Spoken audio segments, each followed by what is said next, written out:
ത്രിയേക ദൈവത്തിൻ്റെ വലിയ തിരുനാമത്തിന് മഹത്വമുണ്ടായിരിക്കട്ടെ. ശൂനോയ നോമ്പിൻ്റെ 14 ദിവസത്തിലേക്ക് നാം എത്തിയിരിക്കുകയാണല്ലോ.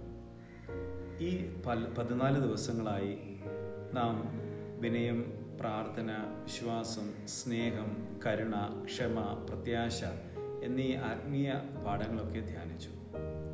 ഇവയൊക്കെയും ഒരു ലക്ഷ്യത്തിലേക്ക് നമ്മളെ ക്ഷണിക്കുകയാണ്, വിശുദ്ധ ജീവിതത്തിലേക്ക്. വിശുദ്ധി എന്നത് ലോകത്തിൽ നിന്ന് ഓടി മാറുന്നതല്ല, ലോകത്തിനിടയിൽ ജീവിച്ചുകൊണ്ട് ക്രിസ്തുവിനെ പ്രതിഫലിപ്പിക്കുന്നതാണ്. പരിശുദ്ധ ദൈവമാതാവിൻ്റെ ജീവിതം നമ്മെ പഠിപ്പിക്കുന്നത് വിശുദ്ധി വലിയ പ്രവർത്തികളിൽ ആരംഭിക്കുന്നതല്ല, ചെറിയ കാര്യങ്ങളിൽ ദൈവത്തോട് വിശ്വസ്തരാകുന്നതിലാണ്. ഓരോ നല്ല വാക്കും, ഓരോ ക്ഷമയും, ഓരോ പ്രാർത്ഥനയും, ഓരോരോ സ്നേഹപ്രവൃത്തിയും നമ്മെ ക്രിസ്തുവിനോട് കൂടുതൽ സാദൃശ്യമുള്ളവരാക്കുന്നുണ്ട്. ഈ ശൂനോയ നോമ്പ് അവസാനത്തിലേക്ക് എത്തുമ്പോൾ നമുക്കൊരു തീരുമാനമെടുക്കണം. നോമ്പ് അവസാനിക്കാം, എന്നാൽ ഈ ആത്മീയമായ നവീകരണം ഒരിക്കലും അവസാനിക്കരുത്.